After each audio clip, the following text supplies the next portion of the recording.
कि पानी पियो छान कर, गुरु बनाओ जानकर। कोई महिषासुर कभी उस पर बुरी दृष्टि नहीं डाल पाएगा। मैं बड़ा हो जाऊंगा तो आपकी कथा करूंगा। अंधकार था, मृत्यु का तांडव था, 1,00,000 चश्मों का निशुल्क ये भारत की पावन धरा है जिसने सदैव से देवी माना है। सनातन धर्म का सच्चा संदेश यही है कि हम मानव धर्म की सेवा करें। एटी बाबा से ऊपर ही नहीं उठ पाए और देखते देखते इसलिए हमको वी हैव टू रिफ्लेक्ट कि बॉलीवुड के हीरोज़ हमारे हीरो नहीं है। इंटरनेट की इस अफीम की गिरफ्त में आने लगे कि लोग अपने कमर्शियल बेनिफिट के लिए हमारे चरित्र और संस्कारों से खिलवाड़ कर रहे हैं। मेरे साथ हैं महंत डॉक्टर करणी प्रताप सर, आपका बहुत बहुत स्वागत है। जय माता दी की। पहले तो है ना, एक डॉक्टर अचानक संत। जी, मेरे घर में सदैव सनातन धर्म के संस्कार रहे और बड़े सिद्ध गुरु हमें मिले जो स्वयं 1962 बैच के इंजीनियर थे। तो ऐसे में उन्होंने बहुत ही साइंटिफिक अप्रोच सनातन धर्म की हमें दी और बाल्यकाल से ही मैं भागवत कथाओं में जाता था, राम कथा में जाता था। मन में एक भावना होती थी कि देवी की कथा क्यों नहीं होती। ऐसे में बाल्यकाल में मैंने करणी माता मंदिर देशनोक में एक बार माता जी से कहा कि माँ, मैं बड़ा हो जाऊँगा तो आपकी कथा करूँगा। MBBS के सफ़र में यहीं पर महावीर कैंसर हॉस्पिटल जयपुर में मैं कार्यरत था। उस सफ़र में मैं तो शायद ये बात भूल गया पर माँ को ये बात याद रह गई और माँ ने मुझे एक अनुपम अवसर दिया। कोविड के समय जब चारों ओर अंधकार था, मृत्यु का तांडव था, उसी के बीच मुझे करणी माता की पहली कथा करने का अवसर मिला और अब दुर्गा माता, जमवाय माता, नागाना माता के सहित 74 कथाएँ मैं पिछले 3 वर्षों में माँ की कृपा से कर चुका हूँ। आपका आंखों का हॉस्पिटल है। मैंने भी खबर सुनी थी कि आपने एक लक्ष्य ले रखा है कि मुझे 1,00,000 चश्मे बांटने। ऐसा क्यों? देखिए, क्योंकि मैं एज ए डॉक्टर बहुत ही करीब से जानता हूँ कि जो आँखों के मरीज़ हैं उनकी समस्या क्या है। पेट दर्द होता है तो हम तुरंत कहते हैं मुझे डॉक्टर के लेके चलिए, लेकिन ये आँख बोलती नहीं है। हाँ। और ऐसे में यदि आर्थिक में संपन्न नहीं हूँ, यदि ज्ञान का अभाव है, संसाधन का अभाव है, तो हम टालते जाते हैं। और विशेषकर हमारी मातृशक्तियाँ जो गृहिणियाँ हैं उनको तो समय ही नहीं मिलता घर के काम काज से कि वो कभी अपनी आँख दिखाएं। आप सोचिए, जब हमारे पास कैंप में माताएं आती हैं तो वो कहती हैं कि जब हम सुई पिरोते हैं, सब्जी बनाते हैं तो हमारा सिर दुखता है। उनसे हम जब पूछते हैं कि आपने कभी भी आँख जांच कराई, तो उनका उत्तर होता है हमने कभी आँख जांच नहीं कराई। ऐसे में मेरे मन में ये पीड़ा थी और हमने माता जी की प्रेरणा से जन जन को जो प्रिवेंटेबल ब्लाइंडनेस है, जिस अंधता को रोका जा सकता है, जैसे कैटरैक्ट, ग्लोकोमा या सिंपल एक चश्मे को लेकर भी, ये चश्मा भी चाहे अमीर हो या गरीब हो, ज्ञान और संसाधन के अभाव में हर व्यक्ति के पास चश्मा नहीं है। ऐसे में 24,000 चश्मे बांटने के बाद देवी की प्रेरणा से हमने ये संकल्प लिया है कि 1,00,000 चश्मों का निशुल्क वितरण हम माता जी के भक्तों को, सनातन प्रेमी भक्तों को करेंगे, जिस माध्यम से आँखों के प्रति जागरूकता भी आएगी और जो भक्तों को चश्मे की आवश्यकता है उन तक चश्मा भी पहुंचेगा। अभी आप हॉस्पिटल के थ्रू कर रहे हैं या किसी फाउंडेशन के थ्रू? हमारी संस्था है शताक्षी सेवा संस्थान और हमारा हॉस्पिटल भी शताक्षी आई हॉस्पिटल है। क्योंकि मैं खुद डॉक्टर हूं तो we have collaborated with my own hospital और उसी के तहत हम ये माता जी की कृपा से पुण्यार्थ कार्य कर रहे हैं। मैंने सुना आप महंत भी हैं एक गणपति जी के। जी, माता जी की सद्गुरुदेव भगवान की कृपा से पूरे देश से पधारे महामंडलेश्वर संतों ने, क्योंकि मैं श्री विद्या का उपासक हूँ और सर्वमंगल गणपति जो श्री विद्या के गणेश हैं, जिनकी स्थापना भी श्री विद्या की एक बहुत बड़ी मूर्ति स्वामी नरहरि गिरिदास जी के हाथ से हुई थी, तो वहाँ का मुझे महंत बनाया गया है पिछले 1 साल पहले 16 अप्रैल को। आप सनातन और अपनी डॉक्टरी में तालमेल कैसे बैठा पाते हैं? तालमेल इसलिए बिठा पाता हूँ क्योंकि सनातन धर्म का सच्चा संदेश यही है कि हम मानव धर्म की सेवा करें, मानव की सेवा करें, कल्याण करें।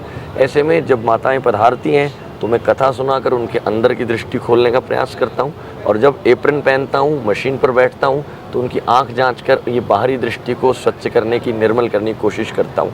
और दोनों ही प्रकार से मैं सिर्फ देवी की सेवा करता हूँ, देवी की भक्तों की सेवा करता हूँ और मेरे हर कृत्य से माता जी मुझ पर प्रसन्न हो जाएं, ऐसी प्रेरणा रखती हूँ। जैसे आप कथा कर रहे हैं माँ जमवाई की, माँ जमवाई है कौन?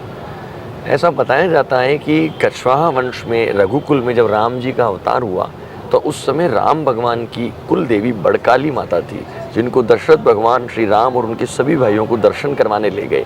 आज भी जिनका मंदिर अयोध्या में स्थित है, वो बड़काली समय के साथ बड़वाई हुई और कछवाहा वंश के प्रणेता दूले राय जी महाराज ने युद्ध संग्राम में जब माता जी को याद किया सभी सेना मर चुकी थी, शत्रुओं ने उन्हें परास्त कर दिया था। दूसरी ओर उनके जो शत्रु थे वो उत्सव मनाने लगे थे। ऐसे में माता जी गाय के रूप में प्रकट हुई और दूल्हे राय जी को आज्ञा दी। जब उन्होंने माता जी का वो दूध अपने सैनिकों पर छिड़का तो जैसे कोई नींद से जम्हाई लेता हुआ उठ जाता है, जम्हाई इसी प्रकार वो उठने लगे और वो देवी बड़वाए जमवाए के रूप में प्रतिष्ठित हुई और माता जी वो जमवाए माता कहलाई। ये कच्छावा वंश की कुल देवी हैं और आदिकाल से लेकर आज तक कच्छावा वंश के भक्त जमवाए माता को पूज रहे हैं अपने कुल की रक्षा के लिए, कुल के संवर्धन के लिए और कुल पर कृपा के लिए। ये सभी तो एक ही आदिशक्ति के स्वरूप होंगे। जी बिल्कुल सही, बिल्कुल सही है। दुर्गा सप्तशती में माता जी ने कहा है स्वयं अपने मुख से, एके वाहम जगत्यत्र द्वितीय काममापरा। एक मैं हूँ इस संसार में, मुझसे भिन्न कुछ भी नहीं है। हर कथा के माध्यम से हम इस बात को प्रतिस्थापित करते हैं, हर देश में तू, हर वेश में तू, तेरे नाम अनेक, माँ तू एक है। स्थानीय स्तर पर मैं भी एक डॉक्टर हूँ।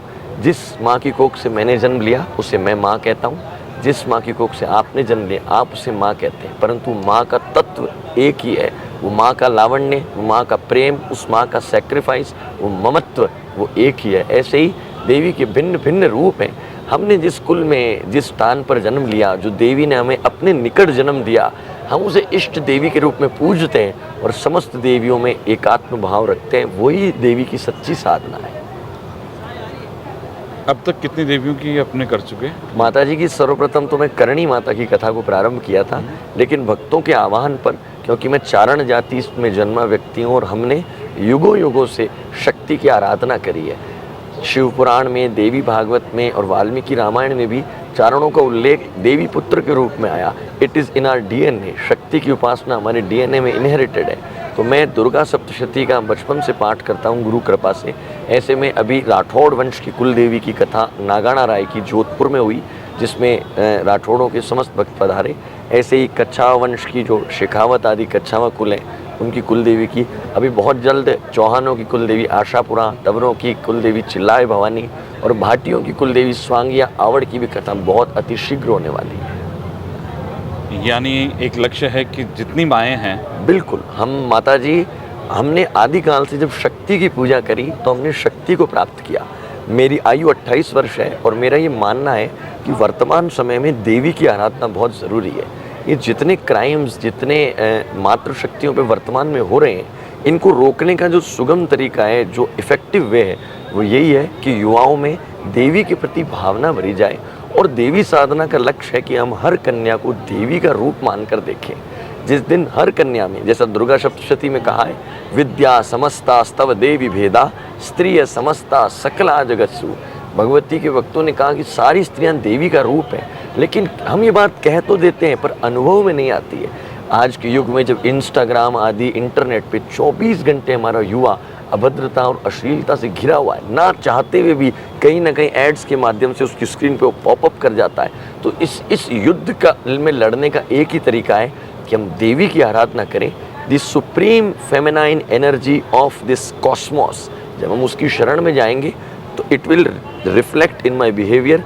मैं अपनी माँ से कैसे बात करता हूँ, पत्नी से कैसे करता हूँ, बहन से कैसे करता हूँ, और एक सामान्य स्त्री जो विचर रही है उसके प्रति मेरी क्या दृष्टि है, ये देवी की भक्ति से ही बदल सकती है। और युवाओं में, चाहे वे युवक हो या युवतियाँ, उनके चरित्र निर्माण के लिए ही मैं देवी की कथा कर रहा हूँ। हमारे सनातन धर्म और राजस्थान के ये कुल के गौरवमय संस्कार हमारे युवा पीढ़ी में आए, इसी के लिए मैं लगा हुआ हूँ। अभी महाकुंभ हुआ गुरुदेव जी, सनातन तो कम प्रचलित हुआ, लेकिन जो नशे में लोग थे, IIT बाबा, ऐसे लोग, उनके लिए क्या कहेंगे आप? ये हमारे लिए दुर्भाग्य का विषय है। ऐसे में आप कल्पना कीजिए, इतनी धर्म संसद हुई, बड़े बड़े संत वहाँ विराजमान थे, कितनी बड़ी बड़ी बातें बता रहे थे, और हम लोग वो माला बेचने वाली बहन और IIT बाबा से ऊपर ही नहीं उठ पाए। और देखते देखते इसलिए हमको समझना पड़ेगा कि हमारे बालक किन्हें अपना हीरोज़ मान रहे हैं। वी हैव टू रिफ्लेक्ट कि बॉलीवुड के हीरोज़ हमारे हीरो नहीं है।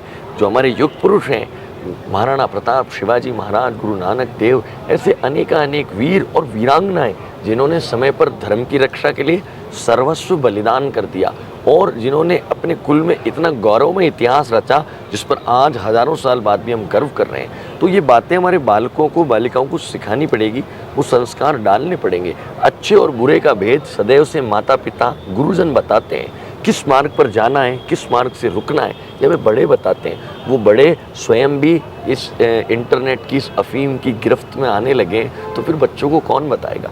1.5 साल के बालक को खाना खिलाते हुए माँ उसे यूट्यूब या कोई भी ऐसा मोबाइल दे देती है और ऐसे में वो विवश है। मैं एज अ डॉक्टर समझता हूँ कि उसकी ब्रेन पर कितना बुरा इफेक्ट पड़ता है ऐसी एक्टिविटी को देखकर। हमें जन जन तक इस बात को पहुँचाना होगा कि लोग अपने कमर्शियल बेनिफिट के लिए हमारे चरित्र और संस्कारों से खिलवाड़ कर रहे हैं। और ऐसे में यदि हम हमारी युवा पीढ़ी का, आने वाली पीढ़ी का उत्थान चाहते हैं, हो सकता है इस तरह चलते हुए वो कोई गाड़ी खरीद लें या कोई 2-4 लाख की नौकरी लग जाए, लेकिन अगर उनका जीवन सही मायने में सफल बनाना है तो उन्हें चरित्रवान बनाना पड़ेगा।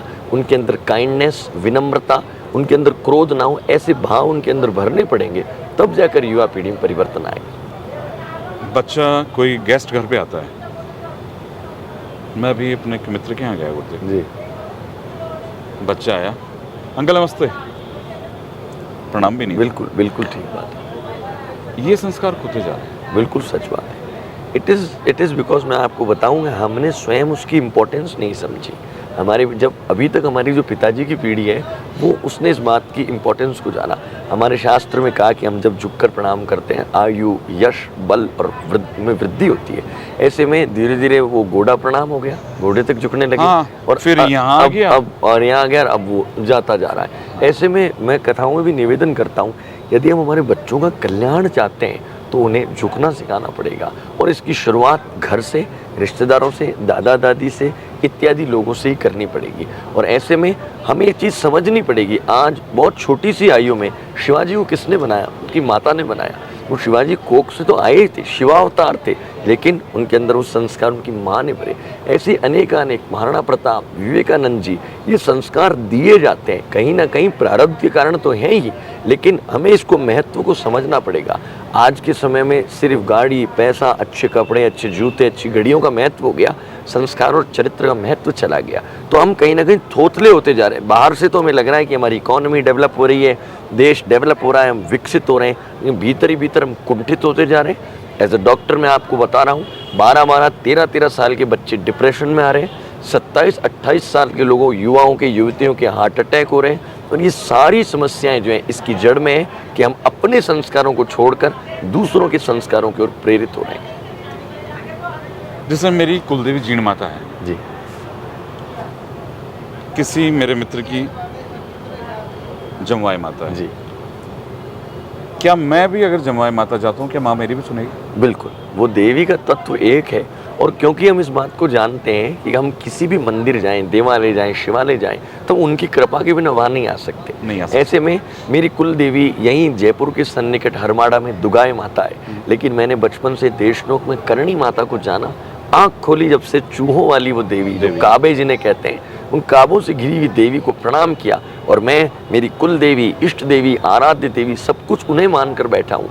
ऐसे में मेरी कुल देवी मुझसे रुष्ट नहीं होगी, करणी माता ही मुझे उस कुल देवी की शक्ति से कृपा करेंगी। ऐसे में हम इस बात को जानते हैं कि युगों युगों से, जन्म जन्म से कई संस्कार लेकर हम आए हैं। न जाने कितने जन्म पहले हो गए और कितने आगे होंगे। तो ऐसे में जो देवी हमें अपने सन्निकट जन्म देती है, बुलाती है, चाहे कोई भी स्थान हो, वो देवता या वो देवी हम पर विशेष कृपा रखते हैं और उनसे हमारा कोई रिश्ता है। और बताऊं, जिस प्रकार हम अपनी माँ से आशीर्वाद लेते हैं और जिस प्रकार अपनी मासी से आशीर्वाद लेते हैं, अगर आपके सवाल का उत्तर दूं कि मैं अगर मेरी मासी को प्रणाम करूंगा तो मुझे आशीर्वाद देगी, बिल्कुल देगी, उसी प्रेम से देगी, उसी आदर से देगी, उसी प्रकार हृदय से लगाएगी। मासी माँ के जैसी, है ना। तो उसी प्रकार जो मेरी कुल देवी है, उसी प्रकार ये सारी देवियाँ हैं। और सच्ची साधना वही है कि हम सारी देवियों में एकात्म भाव रखें। वही आदिशक्ति दुर्गा अलग अलग रूपों में अपने आप प्रकट करती है, भक्तों पर कृपा करती है। महंत डॉक्टर करणी प्रताप का लक्ष्य क्या है? मेरा लक्ष्य है कि हम लोग एक ऐसे युवाओं की एक बड़ी फौज का निर्माण करें जो सनातन धर्म के स्वयं ध्वजावाहकों और आने वाली पीढ़ियों के पथ प्रदर्शक हो, जिनका जीवन सच्चे मायने में सफल हो, जो देवी की आराधना करें, माता पिता की सेवा करें, गुरुजनों की सेवा करें। और यदि समाज पर, धर्म पर, देश पर कोई संकट आए वे प्राण देने से भी पीछे ना हटे, ऐसे युवाओं का निर्माण करूं। और क्योंकि मुझे माँ ने डॉक्टर बनाया है, मैंने 6 वर्ष तक MBBS की ये शिक्षा दीक्षा ली है, बड़े गुरुजनों ने मुझे आशीर्वाद दिया है, तो मेडिकल एलोपैथी के माध्यम से हम चाहते हैं कि हम लोग कैटरैक्ट, जो कि एक प्रिवेंटेबल ब्लाइंडनेस का बहुत बड़ा कॉज है, इसे इरेडिकेट कर दें। जैसा हमारे हॉस्पिटल का नाम है शताक्षी, यानी 100 आँखों से देखने वाली देवी, तो वो 100 आँखों से देखकर हम पर कृपा करें। और हम लोग अंधता के विषय में, हमारी बूढ़ी माताएं जिन्हें पता नहीं है कि समय से इलाज लेने से हमारी आँख की रोशनी बच सकती है, उन माताओं तक गांव-गांव जाकर, पाकिस्तान बॉर्डर्स पे भी हमारे कुछ कैंप लगे। और ये जो 1 लाख चश्मे वितरण का हमारा जो ये माता जी की कृपा से मुहिम है, इसके अंदर भारत, ये पूरे राजस्थान के 32 ज़िलों में कुछ स्थान चयनित हुए हैं जहाँ दूर दूर तक जाकर हम इस अलग को जगाना चाहते हैं। और यही प्रार्थना करते हैं कि ये यज्ञ अभी सिर्फ प्रारंभ हुआ है, ये और आगे तक जाए और हम लोग आँखों के प्रति जितने भी रोग हैं उनके निवारण में आम जन तक, जो आर्थिक रूप से सक्षम नहीं है, ज्ञान के रूप से सक्षम नहीं है, उन तक पहुँचा सकें। महंत हैं, संत हैं, डॉक्टर हैं,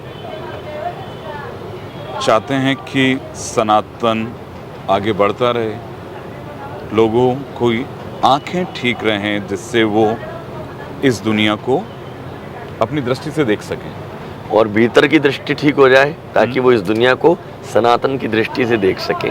कि सबसे पहले तो वर्तमान में आचार्य, संत, कथावाचक और भक्त, इस कैटेगरी को हर हिंदू को समझना पड़ेगा।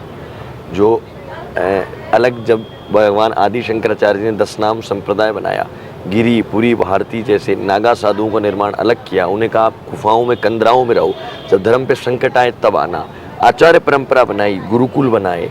ऐसे में संत जो वैराग्य लेकर, शादी विवाह ना कर कर, ब्रह्मचर्य का पालन कर कर और एक परंपरा में गुरु से दीक्षा लेकर बैठे हैं, वही संत है। हर व्यक्ति जो भगवा पहन लेता है, लिलाट पर तिलक लगा लेता है, वे संत नहीं है, प्रथम बात।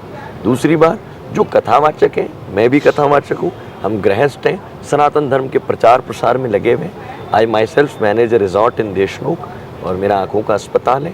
मैं अपने रूप में एक व्यवसाय भी करता हूँ और कथा को निःशुल्क कर कर सनातन धर्म का प्रचार करता हूँ, परंतु मेरा निजी जीवन भी रहेगा।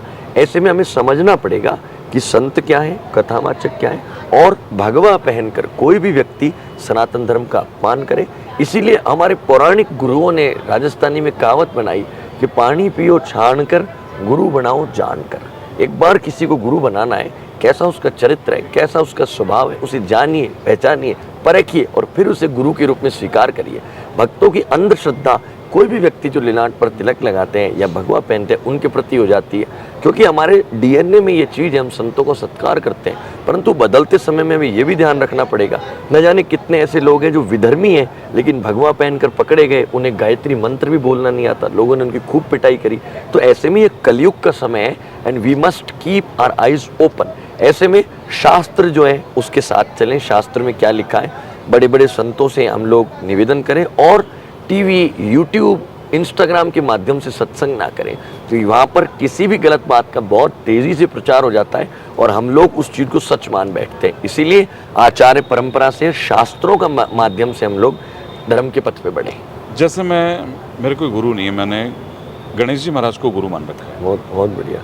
मैं उन्हें गुरु गणपति जी कहता हूँ। जो भी काम शुरू करता हूँ उन्हीं उनका नाम ले। बहुत बढ़िया। ज़रूरी है क्या सर कि मैं मनुष्य को संत बनाऊँ, नहीं, वो गुरु बनाऊँ? नहीं, ऐसा बिल्कुल नहीं है। लेकिन क्योंकि आप ये समझिए कि हमारी आध्यात्मिक जो जर्नी है ना, हमारा देवत्व, तो यदि हमारा, आप समझना, यदि मैं नर्सरी का बच्चा हूँ तो मुझे टीचर से अलग लेवल की हेल्प चाहिए। यदि मैं 10वीं में आ गया हूँ, मुझे अलग हेल्प चाहिए। हो सकता है आपकी प्रतिभा अधिक है, आप 10वीं के छात्र हैं, आप बड़े इंटेलिजेंट हैं, आपको टीचर की जरूरत नहीं, आप खुद पढ़ लेते हैं, लेकिन मैं भी आपका क्लासमेट हूँ और मैं टीचर के बिना नहीं चल सकता हूँ। ऐसे में हमारे बहुत बड़े बड़े लोगों ने भगवान को, भगवती को अपना गुरु बनाया और माता जी ने उनके स्मारक को प्रशस्त किया। लेकिन सनातन धर्म में गुरु परंपरा को विशेष स्थान दिया गया। रामकृष्ण परमहंस जी, जो विवेकानंद जी के गुरु थे, वे स्वयं देवी से बात करते थे, काली देवी उनके सामने प्रकट होती थी। एक दिन एक नागा साधु आए और उनको देखकर कहा कि तुझे दीक्षा दे दूं क्या? रामकृष्ण परमहंस तो माँ से बात करते थे, बोले मैं माँ से पूछ के आता हूँ। भीतर गए काली प्रकट हुई, कहा माँ एक साधु आया है, वो मुझे कहता है कि तुझे दीक्षा दे दूं। काली ने कहा मैंने ही तो उसे भेजा है। और तोतापुरी जी महाराज ने उन्हें दीक्षा दी और उनके मार्ग का कल्याण किया। ऐसे में जिन गुरु गणेश की आपने बात करी, यदि आप उनकी शरण में हैं तो जीवन में सही समय पर वो आपके जीवन में गुरु भेजेंगे जो आपके मार्ग को प्रशस्त करेंगे। ऐसे में होड़ा होडी में गुरु बनाना बिल्कुल गलत बात है। देखा देखी में कोई काम करने से किसी का भला नहीं होता। इसलिए अंतस की आवाज़, इष्ट की आवाज़, और सच्चे गुरु तो हमारे माता पिता हैं जो साक्षात गुरु हैं, पग पग पर हमारा मार्ग प्रदर्शन करते हैं। हम उनकी अवज्ञा करें और किसी मंदिर में बैठे गुरु का आह्वान करें तो सनातन धर्म कभी इसकी आज्ञा नहीं देता। मुझे इतने साल हो गए पत्रकारिता करते हुए, जो भी मिला ना सर, सच्चाई है। मैं आज एक बहुत बड़ी वेबसाइट है मेरी hinduasta.com, उसे रन करता हूँ जी, लोगों के आर्टिकल भी लगाता हूँ। लेकिन सर पता क्या होता है, जब जितना नज़दीक जाते हैं ना तो बिल्कुल सही है। पता लगता रहता है उनका। हाँ, बाद में मन करता है सच में यार गुरु बनाने लायक है क्या। सही, कई सच बात है, कई जगह हुआ। बिल्कुल। कुछ अच्छे लोग भी हैं सर, हाँ, वो किसी को शिष्य नहीं बनाते। हाँ, ठीक बात। जो संत मुझे मिले ठीक वो बात नहीं है, यार, ठीक बोले बात है। शिष्य बनाना भी बहुत बड़ी लाइबिलिटी है, लाइबिलिटी होती है। जी जी जी जी। चलिए सर, अब मुझे लगता है कि जो भी सुनेगा वो आप वाली बात समझेगा और होड़ा होड़ी में गुरु नहीं बनाएगा। बिल्कुल बिल्कुल। और सनातन की ओर अग्रसर जरूर। जी, हम यही चाहते हैं, सनातन धर्म के मूल्यों पर जिए, मातृशक्ति का, नारियों का सम्मान करें। हम दुनिया पूरी फेमिनिज्म चिल्ला रही है, ये भारत की पावन धरा है जिसने सदैव से इसे देवी माना है। ठीक है, ये मुगल आक्रांताओं के काल में, देश काल परिस्थिति में कुछ कुरीतियाँ हमारे भी समाज में आ गई, उसे हम सबको खड़ा होना पड़ेगा, उसके खिलाफ बेबाक बोलना पड़ेगा। चाहे डाउरी की बात करें, चाहे हम लोग कन्या भ्रूण हत्या की बात करें, कन्याओं को शिक्षा ना देने की बात करें, कोई भी मुद्दा हो, हमें समाज के बड़े लोगों को, समाज के प्रतिष्ठित लोगों को खड़ा होना पड़ेगा और आवाज़ लगानी पड़ेगी। और वो आवाज़ शास्त्र सम्मत होगी, सनातन धर्म की गूंज उसमें होगी। और जैसा मैंने कहा, हर बेटी में, हर बहन में हम दुर्गा का आह्वान करें तो कोई महिषासुर कभी उस पर बुरी दृष्टि नहीं डाल पाएगा। और हम सच में एक ऐसे समाज का निर्माण करेंगे जो सोने की चिड़िया जिस भारत को कहा, जिस विश्व गुरु जिस भारत को कहा जाता है, उस पद तक वापस पहुंचेंगे। चलिए सर, आपने आज हमें समय दिया, बहुत बहुत जय माता दी।